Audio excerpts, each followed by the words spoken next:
Hello dear students, welcome back to my channel physics SPC. Electrostatics का एक question. To equally charged, इस पे ध्यान दीजिए। इक्वली चार्ज पर, आइडेंटिकल पर भी ध्यान दीजिए और मेटेलिक पॉइंट पर भी। Two equally charge identical small metallic spheres A and B repel each other with force 2 into 10 power minus के 5 Newton. When placed in air, neglect the gravitational attraction. Another identical or uncharged sphere C is touched to B and then placed at the midpoint of the line joining of A and B. What is the net electrostatic force on C? Solution. तो सबसे पहले जो question में given है ना, उसको note करते हैं कॉपी में, ठीक है। जैसे two equally charge identical small metallic sphere A and B, small भी है, ठीक है। तो दो स्मॉल स्पीयर बना लो, ए और बी। ये ए बना लिया और ये बना लिया बी। आइडेंटिकल मतलब शेप में और साइज में ये दोनों सेम है और मटेरियल भी सेम है ना। टू इक्वली चार्ज है तो चार्ज गिवन नहीं है, लेकिन ये तो वर्ड यूज किया है टू इक्वल चार्ज, इसीलिए चार्ज लेट कर लेते हैं क्यू और क्यू। और ये एक दूसरे से रिपेल कर रहे हैं एक दूसरे को, ये क्वेश्चन में गिवन है। एक दूसरे को रिपेल कर रहे हैं कितने फोर्स से? 2 इंटू 10 की पावर माइनस के 5 न्यूटन से, और एयर में प्लेस्ड हैं। ऐसा क्वेश्चन में कहा है। देखो, टू इक्वली चार्ज बोला इसलिए क्यू क्यू लेट कर लिया, क्वेश्चन में गिवन है नहीं है, तो इक्वली चार्ज तो बोला है। आइडेंटिकल मतलब दोनों स्फीयर जो हैं सेम शेप के हैं, सेम साइज के हैं और सेम मटेरियल के हैं। मेटेलिक स्फीयर बोला है, कंडक्टर हैं। Repel each other with force इतने when placed in air, air में बोला है, ठीक है। ये फर्स्ट केस हो गया, तो पहले से सॉल्व कर लीजिए। केस नंबर 1 हो गया बेटा आपका। पहले इसके लिए फॉर्मूला लगा लें, लेट कर लो। ये सेपरेशन आर है, ये लेट किया है मैंने, गिवन नहीं है। लेट तो मैंने चार्ज भी किया है, वो भी गिवन नहीं है, पर इक्वली चार्ज बोला इसीलिए बराबर बराबर ले लिया है, ठीक है। और दोनों पॉजिटिव पॉजिटिव लिए क्योंकि रिपेल कर रहे हैं, ठीक है। ये लेट कर लिया बेटा मैंने, आर डिस्टेंस, ठीक है। तो कितना फोर्स लगेगा? कूलम्ब लॉ लगा लो। एफ बराबर 1/4πε0, चाहो तो इसे के लिख सकते हो, दोनों चार्ज का multiply Q into Q over shortest separation R square. इसकी वैल्यू हमें रखी कितनी? 2 इंटू 10 की पावर माइनस के 5, 1/4πε0 Q square over R square. ये फर्स्ट केस हो गया। अब आगे क्या कह रहे हैं, क्वेश्चन पढ़ते हैं, ठीक है। आगे कहते हैं, क्या कहता है कि एक अंदर आइडेंटिकल अनचार्ज स्फीयर सी, एक अनचार्ज स्फीयर है लेकिन आइडेंटिकल है, मतलब उसकी शेप और साइज और मटेरियल ए और बी जैसा है, और अनचार्ज मतलब उस पर कोई चार्ज नहीं है। टच टू बी, तो ऐसा क्वेश्चन में कहा, तो ये लिख देते हैं, गिवन है ये क्वेश्चन में कि एक identical uncharge sphere C, uncharge sphere C is touched to B. पहले ये कहा सी को बी से टच किया, तो पहले टच कर लेते हैं बेटा। ये आपका, ये बी है और ये सी है, टच कर दिया। बी पे तो कितना चार्ज था बेटा? क्यू। और जो सी स्फीयर है ये अनचार्ज है, इस पे चार्ज कितना है? 0। तो इस पे चार्ज क्यू है, इस पे चार्ज 0 है, और दोनों कंडक्टर हैं। तो एक प्रॉपर्टी आपको पहले आनी चाहिए इसमें, मैं तो अलग से बताता हूं। अगर हमारे पास ये 2 कंडक्टर हैं, 2 कंडक्टर, और दोनों कंडक्टर आइडेंटिकल हैं। कैसे हैं? आइडेंटिकल, आइडेंटिकल हैं। आइडेंटिकल मतलब सेम शेप के हैं, साइज भी सेम है और मटेरियल भी सेम है। ये तीनों सेम होने चाहिए, तब उसको बोलेंगे आइडेंटिकल।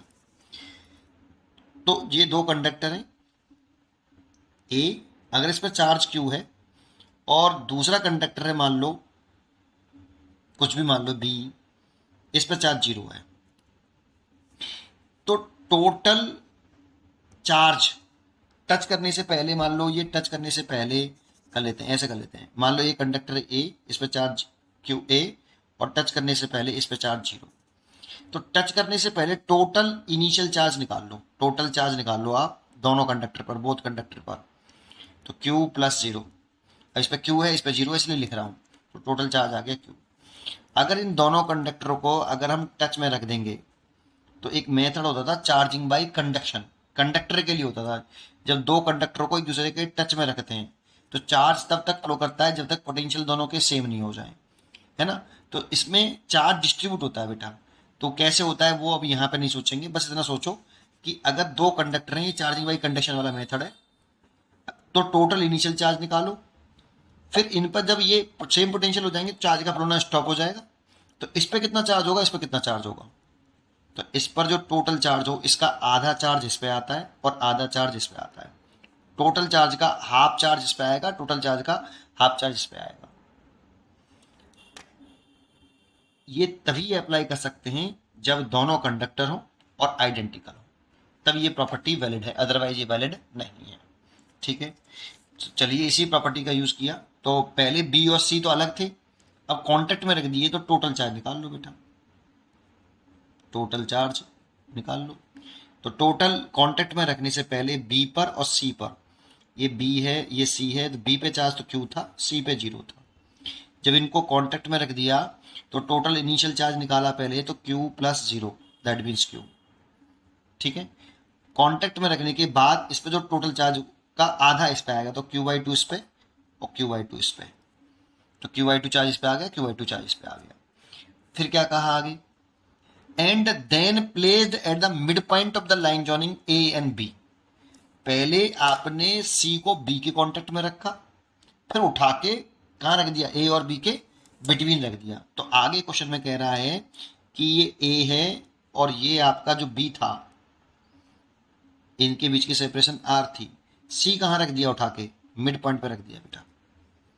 पहले आपने सी को बी के कांटेक्ट में रखा यहां, फिर जैसे कांटेक्ट में रखेंगे तो चार्ज का डिस्ट्रीब्यूशन होगा, इलेक्ट्रॉन एक low potential to high potential चलेंगे और तब तक चलेंगे जब तक दोनों पोटेंशियल सेम नहीं हो जाए। तो उसका कंसेप्ट ये होता है, ये वाला जो मैंने आपको बताया। ठीक है, तो उस वाली कंडीशन में यहाँ पे ए से तो कुछ किया नहीं, तो ए पे तो चार्ज क्यू ही रहेगा। सी पे कितना हो गया, क्यू बाई टू, और बी पे क्यू बाई टू, तो बी पे भी क्यू बाई टू और सी पे भी क्यू बाई टू। और सी को रखा कहाँ है, क्वेश्चन में कहा है कि सी जो प्लेस्ड है mid point of the line joining A and B, तो मिड पॉइंट पे किया है, तो ए और बी के बीच की सेपरेशन कितनी थी, लेट करी थी आपने आर, मिड पॉइंट पे रख दिया इसीलिए आर बाई टू, और ये भी कितना आर बाई टू ऐसे। और पूछ रहा है कि सी पर नेट फोर्स बताओ, what is the net electrostatic force on C. C पर नेट फोर्स पूछ रहा है, ये क्वेश्चन की डिमांड है। चलिए ठीक है, तो सी पर नेट फोर्स निकाल लो, कूलम्ब लॉ लगा लो। देखो सी पे कितने फोर्स लग सकते हैं सोचो, तो सी पे दो फोर्स लग सकते हैं। सी वाले को ये वाला चार्ज जो है रिपेल करेगा, ए वाला सी को रिपेल करेगा एक फोर्स, और बी वाला भी सी को रिपेल करेगा दूसरा फोर्स। तो पहले कूलम्ब लॉ लगा के फोर्स निकाल लो। तो electric force on C due to A, तो एफ वन मान लो, लिखो कूलम्ब लॉ लगाओ, 1/4π0। सी और ए दोनों का चार्ज का मल्टीप्लाई, तो क्यू और ए पर जो चार्ज है उसका मल्टीप्लाई कर लो, क्यू और क्यू बाई टू। सी पे चार्ज है क्यू बाई टू, ए पे है क्यू बाई टू, क्यू, और सेपरेशन कितनी है आर बाई टू, उसका स्क्वायर करें तो आर स्क्वायर बाई 4 हो जाएगा। कूलम्ब लॉ में आर का स्क्वायर होता है, तो सेपरेशन कितनी है ए और सी की, आर बाई टू, उसका स्क्वायर कर लो। देखो इस टू से ये टू कटेगा दो बार, दो ऊपर आ जाएगा, ये दो बार कटेगा, दो ऊपर आ जाएगा, कितना हो गया 1/4πε0 two Q square upon R square. अब इस फोर्स की डायरेक्शन दिखाओ, तो देखो ए चार्ज सी को क्या करेगा, रिपेल, तो लाइन जॉइनिंग के अलोंग, और रिपेल करेगा तो रिपेल कर दो बेटा, ये रिपल्सन फोर्स दिखा दिया ऐप पर, लाइन जॉइनिंग का अलोंग दिखाते हैं। ऐसे सिमिलरली इलेक्ट्रिक फोर्स ऑन सी द्वारा से निकालो ड्यू टू बी, फिर कूलम्ब लॉ लगाओ, तो इस आगे, तो अब बी के कारण सी पर फोर्स निकालो, तो एफ टू लिखो 1/4πε0, दोनों चार्ज का product Q by two, Q by two का प्रोडक्ट कर लो, तो क्यू बाई टू और क्यू बाई टू अपॉन, इनके बीच की सेपरेशन कितनी है आर बाई टू, उसका स्क्वायर करेंगे तो आर स्क्वायर बाई 4 हो जाएगा।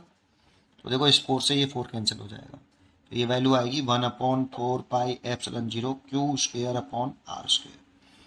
देखो ये चार्ज भी इसको रिपेल करेगा, बट देखो F1 बड़ा है या F2, देख के बताइए, देखो तो इसमें 2 है इसमें 2 नहीं है, तो F1 ग्रेटर है किससे, F2 से, बड़ा है, तो इसीलिए F2 ये चार्ज को रिपेल करेगा, लेकिन इसका फोर्स छोटा है, इसीलिए इसकी लेंथ छोटी दिखाएंगे। ये छोटा फोर्स है और ये बड़ा फोर्स है, ठीक है। अब सी पर दो फोर्स लग रहे हैं, एक F1 और एक F2, डायरेक्शन अपोजिट है, और F1 बड़ा है तो नेट फोर्स निकालेंगे, डायरेक्शन अपोजिट है तो सबट्रैक्ट कर देंगे। सेम डायरेक्शन में ऐड करते हैं, अपोजिट डायरेक्शन में सबट्रैक्ट करते हैं, और किसी एंगल से होता है तो फॉर्मूला लगाते हैं ये वाला रूट के अंदर, F1 का स्क्वायर प्लस F2 का square plus 2F1 F2 cos theta. ये फॉर्मूला होता है मैग्नीट्यूड का ऐसे। लेकिन इसमें थीटा जब 180 डिग्री रखोगे ना तो सबट्रैक्शन आ जाएगा, ठीक है। तो डायरेक्शन अपोजिट हो तो सबट्रैक्ट कर दो। तो net force on C, F बराबर कितना, बड़े में से छोटा, F1 माइनस F2। इस नेट फोर्स की डायरेक्शन F1 जैसी होगी, जो बड़ा फोर्स है उसकी डायरेक्शन में होगी नेट फोर्स की। लेकिन नेट फोर्स जो होगा ये छोटा होगा F1 से, तो नेट फोर्स की डायरेक्शन कुछ इस तरह से होगी, F नेट। तो F1 की वैल्यू पुट करो, 1/4 pi epsilon 0 2Q square over R square minus 1/4 pi epsilon 0 Q square upon R square. Solve कर लो, इसमें से घटा दो, देखो कॉमन ले लो आप इसमें से, 1/4 pi epsilon 0 Q square upon R square common ले लिया तो 2 - 1, तो कितना आएगा 1/4 pi epsilon not Q square upon R square. इतना नेट फोर्स का जो मैग्नीट्यूड आ गया। इसकी डायरेक्शन देखें तो देखो नेट फोर्स की डायरेक्शन टूवर्ड्स बी है, या ए से बी की तरफ है, तो अलोंग ए बी कह सकते हो, अलोंग ए बी, ठीक है। ए से बी की तरफ है, देखो नेट फोर्स की डायरेक्शन ए से बी की तरफ तो है, या टूवर्ड्स बी कह दो, या अभी फ्रॉम ए कह दो, लाइन जॉइनिंग के अलोंग, ठीक है, डायरेक्शन हो गई। लेकिन ये आंसर कंप्लीट हो गया नहीं। देखो आर तुमने लेट किया था भाई, और क्यू भी आपने लेट ही किया था, क्वेश्चन में कोई जानकारी नहीं, आइडेंटिकल चार्ज, यूक्ली चार्ज बोला था, तो इतना नहीं छोड़ सकते आप बेटा ऐसे। हमेशा आंसर जो टर्म लेट किए उसके टर्म में आंसर छूटना नहीं चाहिए। तो इसीलिए इसमें देखो आपने जो फर्स्ट केस किया था इसकी वैल्यू कितनी है, देखो इसकी फर्स्ट केस आपने अप्लाई किया था जब टच वच नहीं किया था, तब ये कंडीशन थी। तो 1/4 Q square upon R square की वैल्यू इतनी थी, तो इसकी वैल्यू पुट कर लो बेटा। तो एफ नेट जो आया इसकी वैल्यू देखो और इसकी वैल्यू देखो सेम है। यहाँ पे जो नेट फोर्स आ रहा है इतना आ रहा है, तो कितना आ रहा है 2 × 10⁻⁻⁵ न्यूटन। इतना नेट फोर्स होगा और डायरेक्शन होगी अलोंग ए बी वेक्टर, ठीक है। उम्मीद करता हूँ कि आपको ये क्वेश्चन जरूर समझ में आया होगा। पढ़ते रहिए और खुश रहिए। Thank you.